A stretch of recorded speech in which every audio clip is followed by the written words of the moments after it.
Hello, strangers. It's Nicolee, and I'm back with another episode of Stuck at Home with Nicolee, where I share tips and tricks for not losing your entire damn mind during a global pandemic. So, it's been a while. Maybe you thought things would be back to normal by now, but instead you find yourself still feeling like you're trapped in your tiny apartment, because you are, and feeling like all your friends have forgotten about you, because they definitely did. But if you're feeling marooned on Isolation Island, I've got good news for you. Make yourself one of these, and you will never need friends again. That's right. So statistics tell us that just over half the world's population has origami paper, but I think a lot of these people don't understand how deeply satisfying a little alone time with this little square can be. So, if you're ready, lock your bedroom door, mute yourself on Zoom, and prepare to get in touch with your very own flapping bird.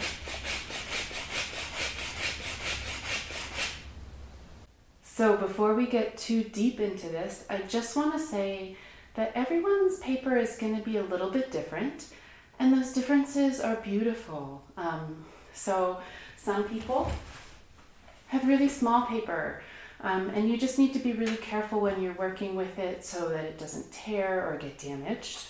Some people have big floppy paper, and this doesn't mean anything bad about that person. It's not that too many people have folded their paper. It's just the way some people's paper is. I will say, if you have big paper, you might want to use a little bit of a firmer grip with it in order to get the results that you want. Some people really like trimming their paper into cute shapes, and some people like letting their paper be wild and free. These are all great. They'll all make really satisfying flapping birds. So let's get folding, shall we? So first, make sure your paper is nice and clean and lay it on a flat surface. I prefer to trim my fingernails before I do this. And of course, always wash your hands before and after doing origami. So you're gonna fold your paper in half to make a triangle, and then fold that in half again to make a smaller triangle. So my number one rule of origami is to be gentle but firm. You're gonna learn a lot about yourself during this process, so it's important to pay attention to what feels good for you, because at the end of the day, it will never be safe again for anyone else to get close enough to bring you joy. Okay, so now you have a small triangle full of secrets. So you're gonna gently tip one side so it's sticking straight up like this. It should be looking pretty excited before you go any further. And from here, you just slide one finger all the way in, but slowly. Don't just ram it in there. You go slow and steady all the way in until you meet resistance. So with smaller paper, you might want to use your pinky finger. Get it right in there. Or even a pen. I have one that I save for this purpose, and make sure you have a rounded end. And with bigger paper, you might find that you'll just need to stick your whole hand in there. So don't be shy.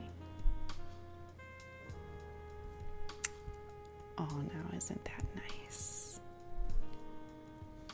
So once you're all the way in, you're just gonna leave that finger right inside there and press the whole flap down into a diamond shape.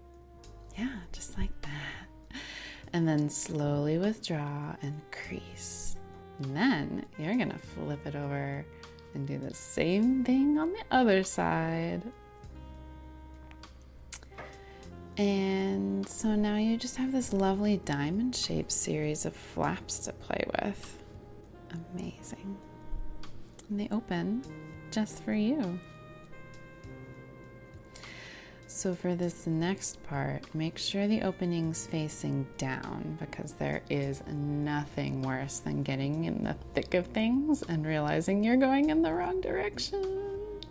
So you're just gonna cuddle this corner in towards the center, and then the other corner in, and then you fold the top down over that. And because you're such a tease, you just open all the flaps again. So some paper will want to be held down more than others. So just really tune into your paper. And if it's not feeling right, then just back off. No need to force anything here. You can save the roughhousing for when you've done this a few times and are feeling more comfortable and confident. So, all right, now for the most gymnastic part. Are you ready? So you take a firm grip of this bottom corner and hold this top crease in place while you just open everything up. Oh my God, how beautiful is that? And you can just sort of tease these flaps into place here. It should be pretty obvious what the paper wants at this point. And I will say that some people like this part so much, they'll do this maneuver a few times. And from here, we're gonna just pull this flap over and fold the bottom corner up to meet the top. And this kind of flexibility, I have to say, is so amazing. Origami paper is really just like a miracle of nature. And then you fold it back and do the same thing on the other side. And look, you got the smallest triangle yet. Okay, so I find this next part to be particularly playful, so have fun with it. Take your time. Origami is not a race. You just finish when you finish, and it's all about being attuned to the pleasures of it as it's happening, you know? Really being awake to your bird. Okay, so we're almost done. And you must be getting pretty worked up by now. I know I am. Okay, so it's time to find the tail, which we pull straight out. My grandma used to say it's sort of like a back door. And then we find the head, which we leave at an angle like this. So be very gentle here. The head is by far the most sensitive part of the bird. All right, so we've got a head and a tail. And now we just get a little frisky with the wings. And we are ready to flap. Yeah. Yeah. Yeah.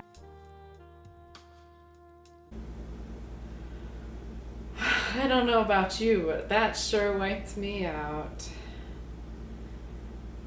You know, some people get so into origami that they make several birds a day.